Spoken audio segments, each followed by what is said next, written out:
Olá, tudo bem com você? Meu nome é Camila Duarte e muita gente me pergunta sobre amor próprio, né?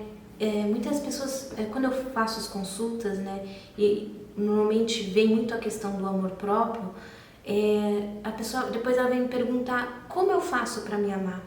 Né? Então a gente se desconectou tanto de nós mesmos que a gente nem sabe como se amar, né? E eu vou tentar explicar nesse vídeo, né? E primeiro a gente tem que desmistificar algumas coisas, né? Uma pessoa que se ama, ela não é aquela pessoa que vai estar sempre bem. A gente tem altos e baixos, né?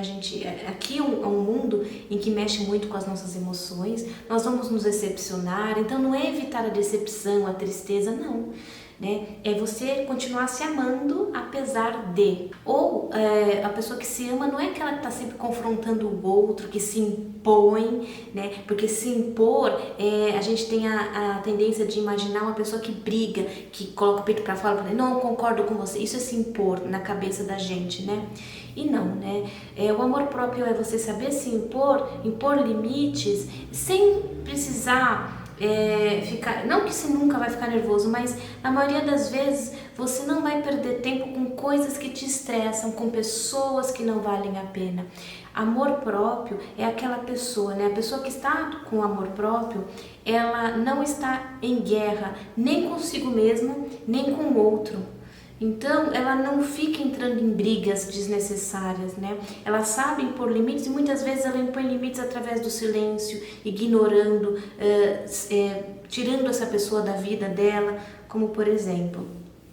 Primeiro passo para a gente poder se amar, a gente precisa se conhecer, conhecendo através da nossa história, né? Então, assim, quando a gente olha para a nossa história de vida e começa a perceber o que foi que nos magoou, o que foi que a gente experimentou e não gostou, que tipo de pessoas que a gente se relacionou e não gostou da conduta dessas pessoas, em quais momentos eu me submeti à vontade do outro, falando não para mim, fazendo coisas que eu não me sentia bem. Então é você olhar para o seu passado e começar a se analisar. Quando a gente olha para o passado, normalmente, uma pessoa muito ferida, ela vai sempre olhar o que o outro fez para ela. O outro me fez, o outro me magoou, o outro me enganou, me iludiu. Como se fosse um agente passivo e o outro fizesse o que, sabe, o vitimismo. E quando eu olho para o meu passado, sem me culpar, mas com o olhar de aprender, né? O outro me magoou, mas qual foram as atitudes que permitiram que o outro me magoasse? Porque quando você muda a perspectiva e começa porque quando a gente olha para o passado, a gente olha para o outro nos fazendo algo. Quando a gente muda a perspectiva e começa a olhar para o passado, olhando o nosso comportamento diante daquelas situações que foram desafiadoras, em que a gente se sentiu usado, ou que a gente se sentiu lesado, a gente começa a observar que no fundo a gente instigou para que aquilo acontecesse, né? Ou se isentando, ou não sabendo colocar limites, ou percebendo que a outra pessoa não estava com boas intenções, mas mesmo assim eu achei que comigo fosse ser diferente. Então, quando eu olho para o meu passado e me observo o meu comportamento, quais são os meus comportamentos que me colocam numa situação vulnerável. Então, quando eu olho para o meu passado nesse sentido, eu começo a aprender mais sobre mim. Aprendendo mais sobre mim, eu vou identificar quais padrões de comportamento e que estão me sabotando, e também tentar lembrar emocionalmente qual foi o estímulo que me fez agir daquela forma. Foi medo de ficar sozinho? Foi medo de ser rejeitado? Foi medo de não ser aprovado pelo outro? O que os outros vão pensar? Qual foi também, que a gente chama no teatro de subtexto, né? Além das minhas ações, o que motivou dentro de mim é eu agir daquela forma. Muitas vezes a gente age de uma forma que a gente sabe que está errada, mas a gente agiu por algum tipo de medo. Para evitar uma briga, para evitar que o outro vá embora. Então começa a entender quais foram os motivos internos, as inseguranças internas e as ações que foram desenrolando para que a outra pessoa nos invadisse ou a gente se colocasse em situações desagradáveis.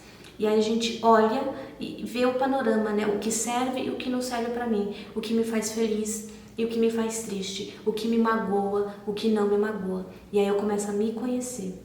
Eu me conhecendo, eu começo a estruturar regras, leis dentro de mim, de que eu não vou permitir que determinadas coisas aconteçam.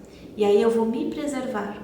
Então aí quando eu for para um relacionamento, normalmente a gente percebe isso nos relacionamentos, né? Ou em situações, eu vou começar a perceber, vamos supor que eu esteja com uma pessoa e que ela tem a mesma tendência de padrão de alguém do passado que me fez algo que eu não gostei, que me atingiu a minha autoestima, minha dignidade, logo de início eu já vou perceber e já vou poder tomar uma atitude consciente de evitar, sair dessa, me preservar, né? Então este é o amor próprio, de quando eu começo a me entender, né, e a fazer escolhas mais conscientes.